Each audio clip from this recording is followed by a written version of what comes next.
안녕하세요. 좋아의 과학 칼럼 제9강 블랙홀 그리고 웜홀과 5차원 강좌를 진행하겠습니다. 아인슈타인은 1915년에 그 특수상대성 이론을 확장을 해서 가속 운동계까지 포함한 일반 상대 이론을 완성을 했습니다. 그래서 그것을 아인슈타인의 중력장 방정식이라고 해서 아인슈타인's field equation 요런 형태의 방정식으로 만들었죠. 그래서 나중에 이제 자신의 정태 우주론을 설명할 수 있는 이 우주상수를 이렇게 도입을 여기 해서 이게 이제 최종적으로 최근에 이제 사용을 하고 있는 건데, 여기서 이제는 요 부분은 시공간의 기하학적 표현. 보통 이제 아인슈타인의 그 시공간은 이 중력이 있게 되면, 물질이 있게 되면 중력이 있게 돼서 이렇게 마이너스 곡률, 그러니까 우리가 싱크대처럼 이렇게 물이 빠져나가듯이 이렇게 곡률 자체가 마이너스적인, 그러니까 구 형태가 아니라 말한장 형태로 이렇게 마이너스 곡률을 갖는 거기 때문에, 이런 형태는 주로 리만 비유클리드 기하학 중에 리만 기하학이 요런 시공간을 다루는 기하학입니다. 그래서 이걸 이용을 해서 시공간의 기하학적 표현, 시공간을 표현하게 되고, 요 부분은 이제 물질이 가진 중력 에너지를 표현하게 돼서, 요런 아주 보통 우리가 이제 물리학을 하시는 분들도 그렇고 저도 그렇지만은, 이렇게 아주 단순한 이런 방정식으로 우주 자연의 비밀을 드러낸다고 하는 것은 굉장히 아름다운 굉장히 아름답다고 느껴집니다. 아름다운 방정식이다. 그래서 이것을 막스 보른이 이렇게 평가하죠. 한편의 예술 작품이다. 자연에 대한 인간 사고의 위대한 향연이며 철학적 통찰과 물리학적인 직관, 그리고 수학적 기교의 놀라운 결합이다. 막스 보른은 이제는 양자역학에서 아주 이분도 이제 뛰어난 위대한 과학자였죠. 그래서 이런 평가를 하게 되는데, 제가 보기에도 굉장히 아름다운 공식입니다. 그래서 근데 이걸 가지고 이제 여러 가지 실험 결과를 다 예측하고 이제 맞아 돌아가니까, 이건 이제 객관적인 법칙이 되는 거예요. 그러니까 우리가 특수상대성 이론은 거의 주관적이고 개인적인 상대적 공간 개념에 대해서 어떤 공간의 주관성이 빛에 의해서 상대성이 이렇게 생성이 됐다면은, 중력에 의해서는 그것이 이제는 모든 사람들이 인정할 수 있는 객관적 어떤 실체로 이렇게 드러나게 되는 그런 개념이 돼가지고, 이게 여기 C라고 하는 게 빛, G라고 하는 게 중력상수, 이런 식으로 돼 있어서 빛과 중력에 의해서 이렇게 어떤 시공간의 뒤틀림 현상이라고 하는 것이 이렇게 시공간이 규정이 된다고 하는, 빛과 중력에 의해서 시공간이 형성이 된다고 하는 것을 이런 식으로 표현했다는 거죠. 그러니까 요 G가 뉴턴의 중력상수, 만륜력 법칙에 나오는 뉴턴의 중력상수죠. 요게.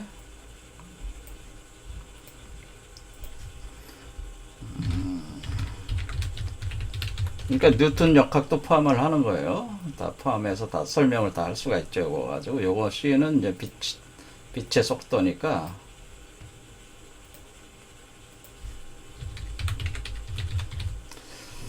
되고,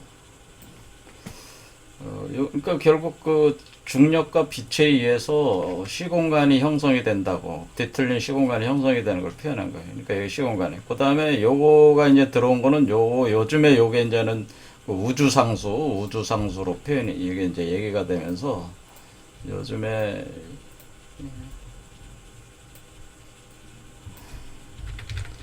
이것이 무슨 암흑물질을 설명해 줄 수 있는 그런 걸로 다시 재해석이 되고 있죠. 이 부분이. 원래 암흑물질은 아인슈타인이 생각한 개념은 아니고, 자신의 그 정태우주론, 그러니까 우주가 안정적이다라고 하는 것을 설명하기 위해서 요 상수를 집어넣었던 건데, 요걸 집어넣었던 건데, 이것이 사실은 우주가 안정적이지가 않고, 인플레이션 계속 지금도 확장하고 있고, 굉장히 동태적이다. 그런 얘기죠. 그러니까 이 아인슈타인은 우주가 조용하고 안정적인 걸로 이제는 하기 위해서 요걸 집어넣어놨는데, 이게 의미가 없다가 다시 우주가, 이게 동태적이면서도 동적 안정성을 유지하는 데 있어서는 암흑물질, 암흑에너지 같은 것들이 거의 한 95%가량 있다고 하는 것을, 이게 그러니까 안정성이라는 걸 동태적 안정성, 동태적 평형, 이런 개념이 되는데, 이런 것이 가능하게 하는 상수로서 우주 상수가 다시 각광을 받는 거예요, 요게. 요즘에. 그런데 이제 이게 시공간의 기하학적 표현을 하는 이 리만 기하라고 하는 것이, 이 기하학이라는 것이, 그러니까 그냥 단순한 기하학이 아니고 해석 기하학, 그 다음에 위상 기하학, 미분 기하학, 얘기만 들어도 머리가 아주 그냥 깨질 정도의 수학적 기법들이 이제 동원이 되니까, 여기서부터는 이제 일반인들, 이 이전의 물리학은 그래도 일반인들이 접근을 해서 이렇게 해볼 수 있는 여지가 있었지만, 여기부터는 이제는 전문적인 수학이 이제 들어가기 시작을 해서, 이제는 전문가의 영역이 돼버리는 거죠. 여기서부터. 그래서 사실은 아인슈타인도 사실 이 기하학을 잘 몰랐어요. 리만 기하학에 대한 수학적 기법들을 몰랐기 때문에 이걸 공부하면서 이거를 만든 거예요. 근데 그거를 주변에 뛰어난 수학자들의 도움을 받았어요. 이거 할 때. 그러니까 아인슈타인도 그럴 정도인데 일반 사람들이 이걸 어떻게 이해를 하겠어요. 그렇죠? 그래서 여기서 이제는 제가 이 아인슈타인을 도와서 이것을 일반 상대 이론을 완성을 하는 수학자 중에서 아주 유명하신 분이 있어요. 에미네터라고. 아말레 에미네터인데 독일 출신의 수학자인데 여성분이에요. 그래서 제가 볼 때는 이분은 수학자였는데 아인슈타인을 도와서 일반 상대 이론에 여기 있어요. 아인슈타인이 인정한 천재수. 아인슈타인이 에미네터를 굉장히 천재적인 수학자로 인정을 하고, 1915년에 이 일반 상대 이론을 구축할 때 아인슈타인이 에미네터를 초청을 해서 배우면서 자신이 배우면서 수학을 배우면서 그 구축을 하게 된다, 이런. 그래서 일반 상대성 이론의 난해한 문제를 함께 연구하고 발전시켰어요. 근데 이런 부분들은 이제 일반 분들이 잘 모르시죠. 근데 이 에미네터라는 분이 아인슈타인과는 별개로 대칭성과 보존 법칙 사이의 1대1 대응 관계를 나타내는 뇌터 정리라는 것을 이론 물리학적인 분야에서 주요 업적을 남기게 되는데, 이 대칭성, 소위 말한 이 대칭성이라고 하는 거, 그리고 뭐가 있냐면은 우리가 에너지 보존 법칙이라다 질량 보존 법칙, 그 다음에 가군동량 보존 법칙, 여러 가지 보존 법칙들 많이 있지 않습니까? 그러니까 그런 보존 법칙들이 어떤 대칭성과 관련이 돼 있어서 1대1 대응이 된다고 하는 거죠. 그렇게 됩니다. 그래서 여기에 이렇게 써 있어 한번 보겠습니다. 줄의 에너지 보존 법칙은 시간의 대칭성과 대응되고 돼서 어떤 시간에도 물리 현상이 동일할 것을 요구한다. 운동량 보존 법칙은 공간 대칭성과 연결이 돼 있다. 그런 거죠. 그리고 그래서 우주에서 다른 공간으로 이동하더라도 물리 법칙이 바뀌지 않아야 함을 요구된다. 그러니까 이렇게 어떤 에너지 보존 법칙, 시간 대칭성, 그 다음에 운동량 보존 법칙은 공간 대칭성, 이런 식으로 대칭성이라는 개념을 우리 물리학에 있어서 보존 법칙들을 이렇게 설명을 하게 됨으로써 그것이 요것은 이제 네터의 정리라고 하는 거죠. 요 네터의 정리가 사실은 촉권 이론이라든가 이런 거 있지 않습니까? 그런 분야에서도 굉장히 바탕에 깔려 있는 개념. 그리고 원래 촉권 이론이 초대칭성, 슈퍼스트링이라는 걸 촉근이라고 할 때 초가 초대칭성이라는 뜻이에요. 초대칭성. 그래서 이 대칭성이라는 개념이 기본에 깔려 있어요. 그래서 이 이론적 틀을 만든 게 이 네터라는 분이라 말이에요. 그래서 사실은 제가 생각을 할 때는 아인슈타인의 일반 상대성 이론 못지않게 아주 위대한 이론이라고 생각합니다. 이 대칭성 이론이 대칭성과 보존 법칙. 즉 사이의 대응성을 규명한 네터 정리라고 해요. 네터 정리라는 게 있어요.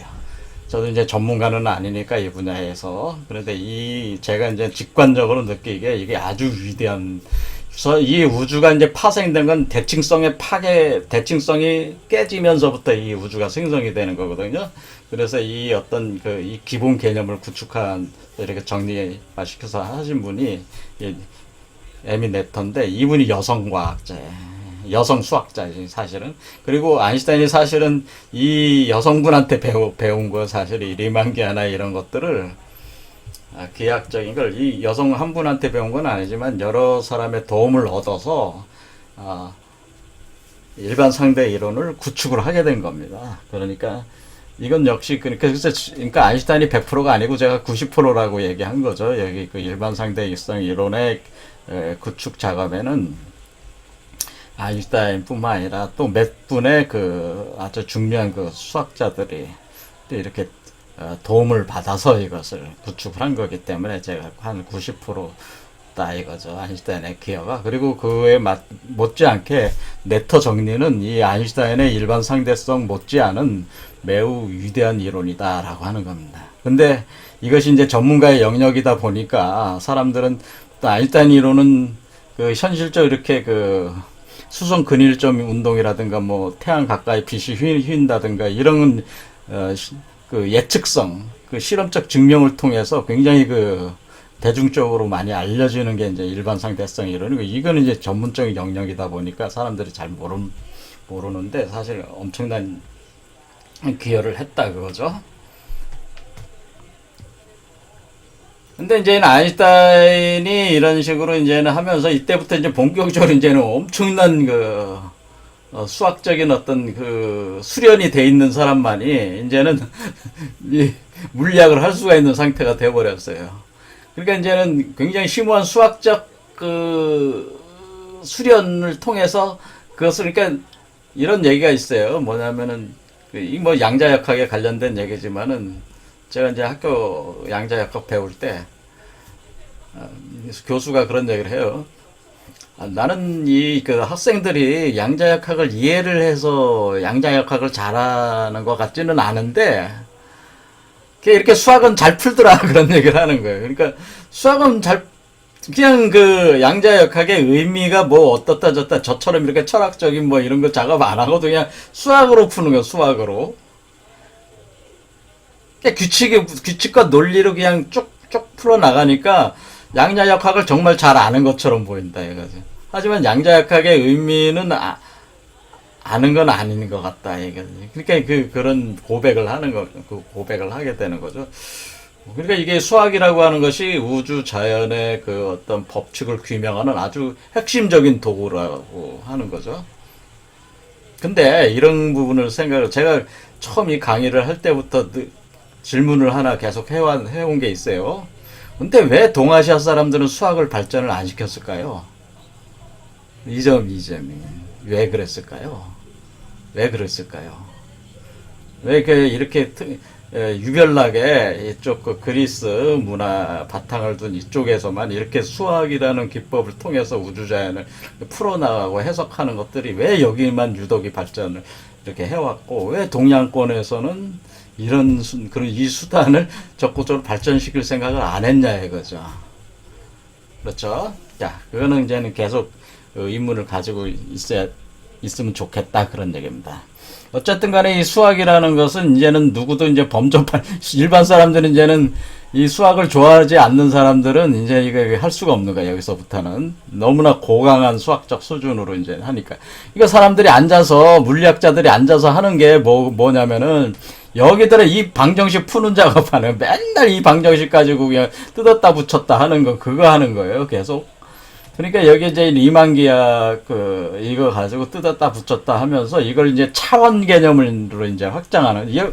원래 이 아인슈타인의 특수상대성, 일반상대성 이론은 몇 차원 이론이 4차원 시공연속체잖아요. 4차원 시공연속체.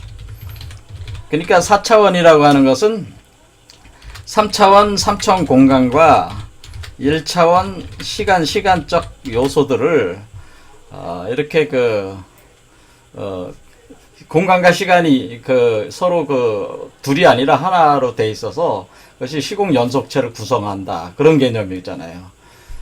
그런데 수학이라고 하는 거는 이렇게 수학의 논리를 계속 확장해 나가면 우리가 이 3차원 공간과 1차원 시간을 이거를 우리가 표현을 할 때 그냥 뭐 x, y, Z 하면 이거는 공간이에요. X축, Y축, Z축이니까 3차원 공간을 표현하는 거죠. 여기다 시간의 요소 T만 잡으면, 요렇게 해놓으면, 이게 4차원의 변수를 표현하는 거잖아요. 시간, 공간 3차원 요소와 시간 1차원 요소를 표현한 건데, 만약에 이걸 갖다가 XYZ만 있는 건 아니잖아요. A를 하나 더 넣었다. 그럼 어떻게 돼? 이거 자체가 5차원이 돼버리잖아요. 그러니까, 그렇죠? 5가 되잖아. 근데 이게 수학으로 보면 이렇게 그냥 갈 수가 있다는 거죠. 이렇게. 그러니까 기계적으로. 그러니까 우리가 이렇게 머리로 이렇게 5차원 공간을 여러분 머릿속에 떠올릴 수는 없잖아요.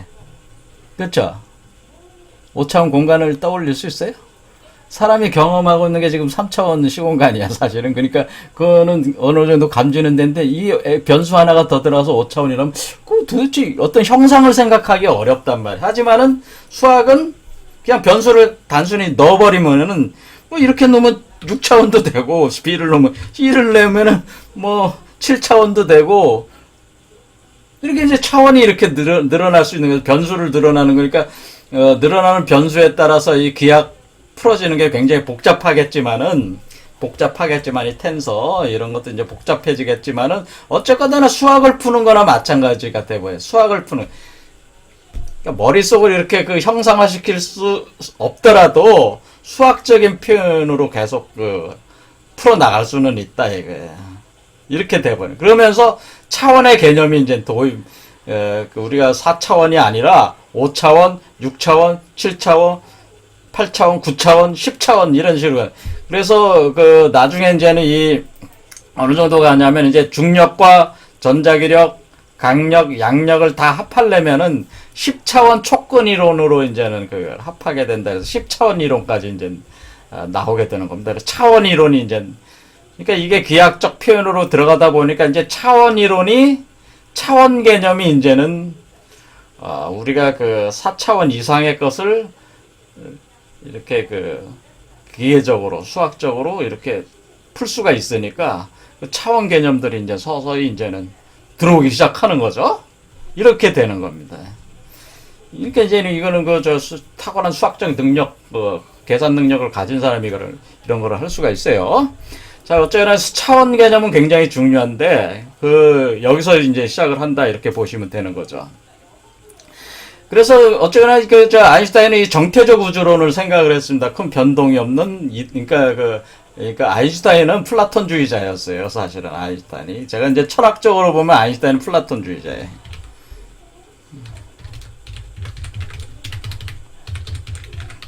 그러니까 플라톤주의라는 게 하는 게 뭡니까? 플라토닌주의라고 하는 것은 어떤 이데아적인 완벽한 이상적 세계가 있어서 아무런 변동도 없고 완전 기하학적 세계가 있고 그 기하학적 세계가 현실에 투영이 된다, 그런 개념이라 어떤 그런 기하학적 세계 자체가 완벽한 이데아 세계가 어떤 동태적인 세계가 되면은 그거는 이제는 플라톤 세계가 아니에요.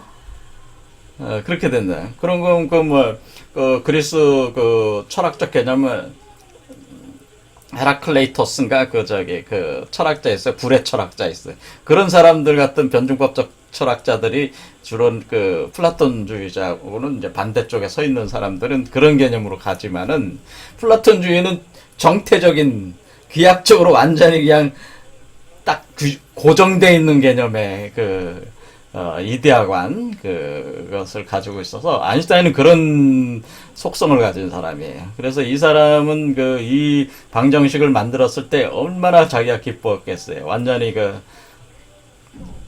플라톤적인 어떤 이데아 세계를 본 것 같았을 거 아니에요. 그렇죠. 그런데 훗날 물리학자들이 이 방정식을 연구를 계속하다 보니까 이제 이 플라톤주의가 아니라 일종의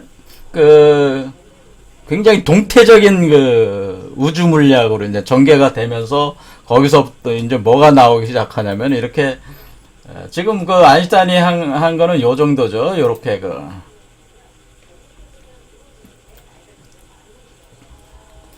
이런 식으로 해서 이렇게 곡률이 구부러져 가지고 여기 뭐 있으면 여기 다리 여기 지구가 이렇게 중력장이 구부러져 있으면 이렇게 돈다. 요런 개념인데 되게 요런 개념인데요. 요런 개념인데 이런 개념들이 점점 확장하다 보니까 이렇게 완전히 이렇게 인계점이 생겨가지고 싱귤러리티가 특이점이 생겨가지고 블랙홀 같은 것들이 이제는 개념들이 서서히 도입이 되는 거죠. 그러면서 이 중력적 방정식 이걸 가지고 이제는 어떤 데 이제 활용을 하냐면 이제 별의 일생을 규명한다든가 우리가 별이 초신성 폭발 같은 거 있지 않습니까? 초신성 폭발 또는 뭐 중성자별의 생성, 블랙홀의 생성 이런 것들을 이제 우주 현상을 그러니까 이 아인슈타인의 중력 방정식은 현대 우주 물리학을 시작하게 되는 어떤 또 시발점이 되는 거죠, 이것이. 그러다 보니 이 우주적인 현상을 설명하는데, 우주적인 현상에, 별이 생성이 되는 거, 초신성 폭발을 해가지고, 어떻게 된다든가, 중성자별이 생기고, 우리가 지금, 우리 몸에 있는 각종 원소들 있잖아요. 금, 은, 동, 철, 이런 원소들이 도대체 어떻게 생기느냐, 이런 것들을 계속 이제 규명을 하다 보니까, 우주 물리학적으로 이거를 계속 해석하다 보니까, 점점 뭐가 나오냐면 이제 아까 말씀드린 대로 이제 블랙홀 개념까지 이제 나오게 되는 거죠. 중력 붕괴가 일어나 가지고 블랙홀 같은 것이 생성되고 중성자별이 만들어지고 그런 식으로 이제는 이게 나오게 되는 거죠. 근데 아인슈타인이 자기는 이거 깜짝 놀려. 아직 우주가 그렇게 동태적이 돼버리면 아주 제 기분이 별로 좋질 않죠. 일단은 아인슈타인은 이런 거는 기분이 별로 안 좋아. 플라톤적인 어떤 그런 정태적 우주론을 벗어나면 상당히 기분이 안 좋단 말이에요. 아니, 신이 주사위를 놀이를 한다는 거예요? 아니면 신이 이 세상을 가지고 마구잡이로 논다는 거야? 그런 개념이 되잖아요. 그래서 이런 거를 별로 좋아하지 않는다. 그런 얘기입니다. 하지만은 이런 거가 결국 자기가 만들어 놓은 거를 토대로 해서 지금, 진행이 돼가지고, 이제 5차원 개념도 이제 도입이 되고 블랙홀 개념도 이제 나오게 되는 거죠. 그러면서 이런 것들을 최근에 이제 영화로 해가지고 만들어진 게 이제 뭐냐면은 이 인터스텔라라는 영화죠. 인터스텔라라는 영화가 이 굉장히 제가 볼 때는 좀 심오한 영화예요. 그래서 이것이 단순히 아인슈타인의 상대성 이론의 면을 보여줄 뿐만 아니라 어떤 숨겨진 어떤 메시지들이 여기 많이 있습니다, 사실은. 그래서 이걸 가지고 이제 설명을 좀 해보려고 하는 거죠. 자, 인터스텔라는 크리스토퍼 놀란이라는 분이 감독으로 해서 이걸 만든 영화인데, 인터스텔라라는 게 성간, 그러니까 별과 별 사이에 성간에는 먼지 구름 같은 게 많이 있잖아요. 이런 어떤 별과 별 사이의 공간을 또는 은하와 은하 사이의 공간을 인터스텔라다. 이런 식으로 생각하시면 되는데, 요거 내용을 이제는 영화 내용을 이제는 보면서 요거 좀 더 잘 이해할 수가 있겠죠. 일단은 영화에 보면은 이제 어떻게 되냐면요. 지구가 이제는 인간의 자규적 문명 때문에 인류의 자규적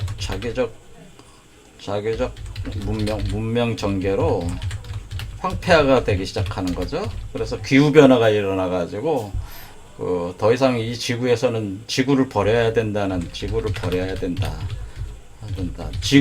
지구를 살리기는 이제는 불가능하다는 것을 일부 학자들이 이제 깨닫게 되는 거죠. 그러면서 지구를 떠나야 된다라는 거예요. 지구를 떠나야 되는데 이제 이게 어떻게 떠나게 되는 거냐면은 여기서 이제는 그 머피와 쿠퍼라는 사람하고 머피라는 아이가 등장하는데 쿠퍼의 딸이 머피예요. 머피인데 이 어렸을 때 그 머피가 그 서재 같은 데서 어떤 유령 현상들을 자꾸 경험을 하게 돼. 유령만 책이 떨어진다든가 뭐 먼지가 막 떨어진다든가 그런 현상들이 하니까 그게 뭐 유령이 있다. 자기 거기에 유령이 있다 하는데 유령이 어딨냐 뭐 그런 얘기들을 하는 거죠. 근데 이제는 그런 와중에 그 이상한 그 현상들 뭐 이렇게 먼지가 흙이 떨어져서 이렇게 할 때의 어떤 그런 현상들을 통해서 그 어떤 규칙성을 찾게 되는 거죠. 규칙성을 알게 돼서 나중에 보니까 그것이 어떤 좌표를 가리키다라 이거죠. 그것이 이제는 마치 모르스 부호라든가 이진법 구조 같은 것들을 표현을 하는 어떤 신호라는 걸 알았어요. 어떤 이게 유령 현상 속에 규칙을 발견하는데 그 규칙이 모르스 부호라든가 뭐 또 이진법 체계라든가 이런 1과 0으로 된 이진법 체계라는 어떤 규칙이 있다고 하는 것을 알게 됐죠. 그래서 이게 규칙 그건 이제 마지막 그 규칙 그거를 풀어 보니까 어떤 좌표를 가리켰어요. 그래서 쿠퍼가 딸 머피와 함께 거길 갔죠. 가보니까 거기가 나사. 그러니까 지금 지구는 황폐화가 돼가지고 망해가게 된 상황에서 그 나사가 어떤 특정 그 비밀 기지를 만들어 놓고 어떤 작업을 하고 있는 그 위치였어요.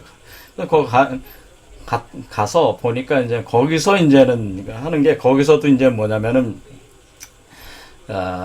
거기서 이제 브라운 박사가 이끄는 팀을 만나게 되는 거죠.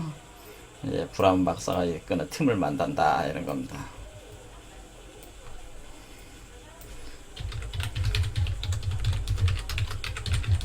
근데 이 이끄는 팀이 추구하고 있는 그 미션이 있는데 그게 나사로 미션이라고 하는 거죠. 그러니까 죽은 사람을 예수가 죽은 사람을 그 나사로라는 죽은 사람을 살리는 그 성경에 사건이 있는데 이벤트가 있는데 그 죽은 사람 이름이 죽었다 부활한 사람 이름이 나사로거든요. 그 나사로의 이름을 붙여가지고 나사로 미션을 추진하고 있는데 이 나사로 미션이 뭐냐면은 이 나사에서도 그런 어떤 그 유령 현상 같은 거를 경험을 한다 이거죠. 경험을 했다 이거죠.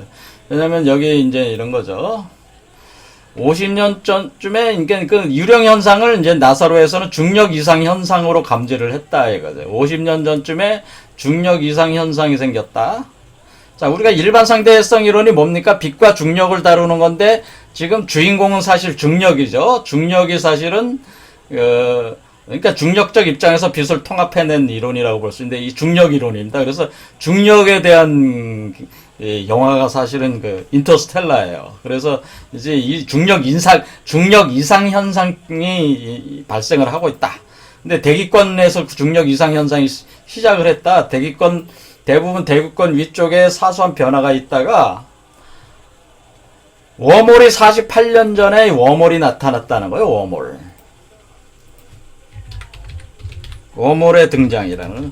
그러니까 원래 그 아인슈타인의 이론에는 자기는 그 정태우주론에는 웜홀이라는 게 있을 수가 없는 거지.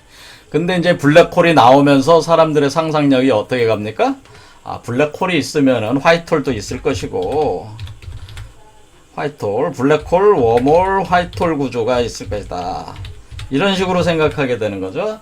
그러니까 이런 구조죠. 이런 거. 지금 이런 거 보면은 이게 보면 어때요? 여기 보면은 이쪽이 뭐 블랙홀, 요게 웜홀, 화이트홀 이런 식으로 이런 구조가 요게 웜홀이죠. 요게 웜홀이 요런 웜홀이 토성 근처에 이 웜홀이 생성이 돼 있더라 이거죠. 그런 거를 발견한 거예요. 발견을 하면서 이상현상. 그러니까 지금 그 유령 현상이라고 하는 것 자체가 이 지금 쿠퍼와 머피 딸 머피가 경험했던 것도 이런 모르스 보호 이진법을 이렇게 뭔가 이 신호를 감지하게 된 규칙성을 알게 된 것이 사실은 중력 현상이라는 거죠. 그것도 중력 이상 현상이라는 거죠. 그와 마찬가지로 큰 범위에서의 중력 이상 현상을 나사에서 계속 감지가 돼서 계속 추적을 하다 보니까 토성 근처에 웜홀이 뚫려 있더라 이거죠. 그래서 웜홀을 48년 전에 나타나는 걸 알았고 그 웜홀을 통해서 다른 우주에 다른 은하계로 갈 수 있다는 걸 알았다는 거죠. 그래서 그 웜홀을 통해서 웜홀이 시공간을 왜곡시켜서 다른 그러니까 다른 은하계로 이렇게 갈 수 있어서 그동안 계속 탐사를 해왔다 이거죠. 탐사를 해서 그 우리 은하계 말고 다른 은하계로 들어가서 그 다른 은하계에 어떤 그 태양계가 있는데 거기도 태양계가 있어서 거기에 그 사람들이 그 지구를 버리고 떠나서 그 정착할 만한 행성을 세 개 정도를 이렇게 알아놨다는 거예요. 그렇죠. 알아놨기 때문에 쿠퍼가 여기에 온 것은 그냥 우연히 온 게 아니고 일종의 그 중력 이상 현상을 발생시키고 또 그 웜홀을 만든 그 누군가가 여기서는 그들이라고 표현되어 있는데 그들이 이거를 해놨다는 거죠. 이렇게 인류를 이렇게 새로운 세계를 인도하기 위해서 인도하는 유도 작업이 지금 진행이 되고 있다고 하는 거죠. 그러니까 쿠퍼너도 그렇게 선택된 사람이다라고 하는 것을 쿠퍼가 원래 전직이 뭐였냐면은 우주 비행사였습니다. 근데 우주 밖으로 나가본 적은 없지만은 대기권 안에까지 그 모두 훈련을 한 사람이었어요. 그래서 이 쿠퍼가 이제는 그 마지막 그 나사의 마지막 그 우주 그 비행사가 돼가지고 이 목성을 통해서 토성 근처의 웜홀을 통해서 이젠 그 세 개의 행성 중에 하나를 선택을 해야 되네. 그런 거죠. 그것이 이제 나사로 미션이에요. 하면서 이제는 진행을 할 때 이때 이제 중력 이상 현상으로 인해서 중력 현상에 의해서 어떤 현상들이 이제 생기게 되냐면은 요게 이제는 그 웜홀을 통해서 가서 처음 도착한 행성이 그 밀러 행성이라는 것이에요. 근데 밀러 행성은 엄청나게 우리 지구보다 중력이 130% 세. 그러다 보니까 그 밀러 행성 세계 중에 처음 도착한 행성인 밀러 행성에서 거기서 1시간이 있는 게 7년이 흘러가는 게.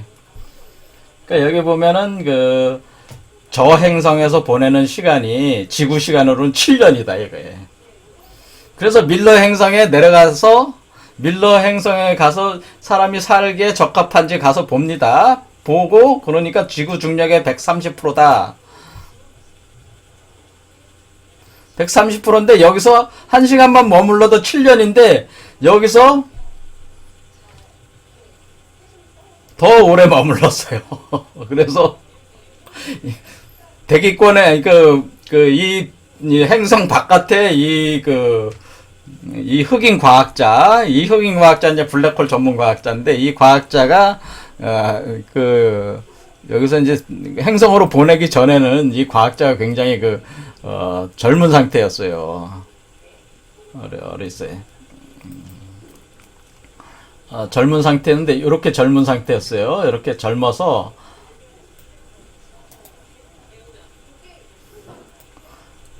이 젊은이잖아요. 젊은인데 이 쿠퍼하고 이 여성 과학자가 내려갔다가 거기서 변을 당해서 과학자 한 명을 잃습니다. 생물 과학자 한 분을 잃게 되고 둘이만 귀환하게 되는데 귀환해서 보니까 몇 년이 흘렀냐면은 이 사람들은 그 젊은데 딱 와서 보니까 이렇게 늙어버렸어요.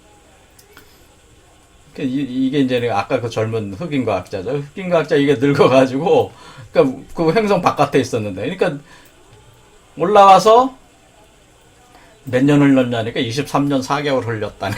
23년 4개월 8일이 흘러버렸다. 그 사이에. 그러니까 쿠퍼는 아직 젊잖아. 이 젊은 여성 과학자는 아직 젊은 나이인데 이 흑인 과학자는 완전히 상당히 늙었어요. 그렇죠. 늙어가지고 그 사이에 자기는 블랙홀 연구를 계속했다 이거예요. 그 동면을 취하지 않고 블랙홀 연구를 계속했다 이겁니다. 그러니까 자 여기에서 이제는 아인슈타인의 일반 상대 이론 개념이 여기서 나옵니다. 그러니까 중력이 강한 곳에선 시간이 느리게 흐른다. 요게 이제는 여기 인터스텔라에서 요걸 한번 보여주는 거죠. 그러니까 중력이 강한 곳에선 시간이 느리게 흐른다. 그러니까 요 아인슈타인의 일반 상대성 이론이 예측하고 있는 게 뭐였냐면은 중력이 강한 데에서는 시간이 느리게 흐른다. 이 현상을 이 인터스텔라 영화가 이렇게 표현을 해준 거죠. 행성이 중력이 지구보다 130% 강한 곳에서 1시간 있으면 거기서 7년이 흘러버리게 돼서 그 행성 바깥에 있던 사람은 그 사이에 1시간만 있다가 누군가 와도 그러니까 쌍둥이가 어떻게 된 거예요? 쌍둥이 역설이 어떻게 해설이 되는 거냐면은 쌍둥이가 바깥에 쌍둥이 하나가 있고 우주선에서 이제 있고 하나는 내려갔어요. 행성으로 내려갔다가 1시간 있다 오니까 7살이 더 먹었어. 한 2시간 있으면 14년을 더 늙게 되는 거죠. 그 다음에 3시간 있으면 21년. 그러니까 3시간 이상을 있었다는 얘기죠, 지금. 또 둘이서 내려가서. 그러니까 밑에서는 3시간인데 여기 그 행성 바깥에서는 21년이 흘러버리는 거예요. 자, 우리가 특수상대성 이론에서는 어떻게 됐습니까? 특수상대성 이론에서는 서로 상대적이니까 이걸 서로 알 수는 없는 거였잖아요. 누가 늙는지는. 하지만 일반상대성 일반화되면서 누가 늙는지는 객관화가 돼버리는 거잖아요. 그렇죠. 이렇게 특수상대성 이론이 일반상대성 이론이 되었을 때, 이렇게 확장이 돼서 들어왔을 때 이것이 진짜 일반상대성 이론이 진짜 객관적 이론이 될 수가 있다는 거죠. 이런 현상이 실제로 일어난다고 하는 거죠. 이렇게. 그러니까 중력에 의해서. 그러니까 중력이 가속도니까 쌍둥이 역설은 또 어떻게 되는 겁니까? 한 사람이 서로 상대적으로 등속 운동을 했을 경우도 한 사람이 방향을 바꿔서 온다고 하면 그것이 가속도가 붙는 거거든요. 가속의 개념이. 방향을 바꾸는 거는 그거 역시 가속의 개념이기 때문에 그건 중력 효과와 똑같은 것이다. 그래서 한 사람에게 다시 방향을 돌려서 와서 만나게 된다면은 그 쌍둥이 하나는 또 가속해서 돌아오는 쌍둥이는 아직 젊은 상태가 되고, 만나게 되는 쌍둥이는 늙은 상태가 된다는. 그러니까 이런 식의 가속도와 중력의 등가 법칙에 의해서 그렇게 되는 일반 상대성 이론 개념. 그러니까 우리가 쌍둥이 역설이라고 하는 것도 이렇게 일반 상대론의 가속도와 중력 등가성 원칙에 의해서 이것을 해석할 수가 있다는 거예요. 그러니까 우리가 특수상대성 이론만 가지고 무슨 이렇게 자꾸 상상하고 사고 실험하는 거는 사실은 잘 안 맞는, 그거는 개념상으로 굉장히 어려워지는 얘기고, 이 일반 상대론은 실제적 객관적 결과들을 이렇게 낸다는 거죠. 서로 간의 사이에서. 그러니까 실제적으로 이게 변하니까 이렇게 표현을 해주는 거죠, 영화로. 그렇죠? 그래서 시간이 느리게 흐른다. 중력이 센 데에서 느리게 흐른다. 그런 게 이제 이렇게 영화에 이렇게 하는 것입니다. 그런데 여기서 이제는 인터스텔라가 요 내용만 담고 있는 게 아니라 상당히 여러 가지 심오한 내용들을 많이 담고 있어요. 이게 일반 상대성 이론이 가지고 있는 이것이 전개된. 그러니까 아인슈타인은 이런 블랙홀이라든가 이런 개념들을 부정을 했지만은 이것이 이제 확장해 나가서 오늘날 이런 아인슈타인이 만들어낸 우주 방정식 만들어낸 결과물들을 가지고 이 영화가 만들어지는 건데, 이 영화에서 드러나는 현상을 통해서 일반 상대론의 그것들을 알 수가 있고, 그 중에 오늘 지금 본 게 이 중력이 큰 데에서는 시간이 느리게 간다는 것이 이렇게 직접적으로. 그리고 이렇게 갔다 오니까 흑인만 늙은 게 아니고 쿠퍼나 여성 과학자는 거의 3시간밖에 안 갔다 왔는데, 딸이 어떻게 돼 있냐면은 딸도 그 열 몇 살짜리에서 어떻게 된 거예요? 열 몇 살짜리에서 딸도 나이가 확 들어가지고 그 딸이 떠날 때는 이렇게 떠날 때는 이게 아이 상태였잖아요. 아이 상태였는데 이때 3시간 동안 갔다 올라오니까 이 딸이 어떻게 되는 거냐면은 딸이 이제는 이 교수한테 가서 늙은 교수한테 가서 이제는 물리학자가 됩니다. 물리학자가 될 때에 딸도 나이가 확 들어가지고 모르겠어요. 여긴 자기가 물리학자 여기 이렇게 변해버렸어. 아까 아이 상태의 딸이 이렇게 지금 물리학 우주 중력 방정식을 이제 푸는 거예요. 그러면서 이제는 이게 뭐냐면 이제 중력 방정식, 그러니까 이 노인 과학자의, 그러니까 브라운 박사인데 이 브라운 박사의 제자가 돼서 물리학자가 됐죠. 그러면서 이 중력 방정식을 풀면서 이제는 이 브라운 박사가 이제 얘기를 하는 거는 이 중력 자체를 인간이 조절할 수 있다는 걸 알았어요, 사실은. 그래서 그거를 파악하기 위해서 지금 계속 그 수식을 풀어보는 거예요, 자기가. 그러니까 중력을 조정할 수 있다. 사람들이 그 중력을 조정할 수 있다는 걸 알았어요. 왜냐면 이게 중력 이상 현상들이 누군가에 의해서 그것이 되고 있는 거 아닙니까? 그들이 누군가 하는 건데, 그것처럼 인류도 중력을 조정할 수 있다는 걸 알았어. 그러니까 사람들이, 우리가 좀 더 이제 전개가 되면은 우리가 웜홀을 마음대로 만들 수가 있다는 거예요. 그러니까 공간 이동을 마음대로 할 수 있는 통로를 만들 수가 있다는 거죠. 그러면 내가 여기서 내가 서울에서 뉴욕까지 가는 거를 웜홀을 만들면 그냥 이동을 할 수가 있는 거 아니에요. 웜홀을 만들 수 있다면은 비행기를 안 타고 가도 되잖아요. 그렇죠. 뉴욕까지 비행기로 몇 시간 가는지 모르겠지만은 웜홀을 만들 수 있다면 그 웜홀로 통해서 그냥 바로 날아갈 수 있는 거잖아요. 그런 것이 이제 스타트랙 같은 데서 이제 그런 거를 다루는 거죠. 공간 이동.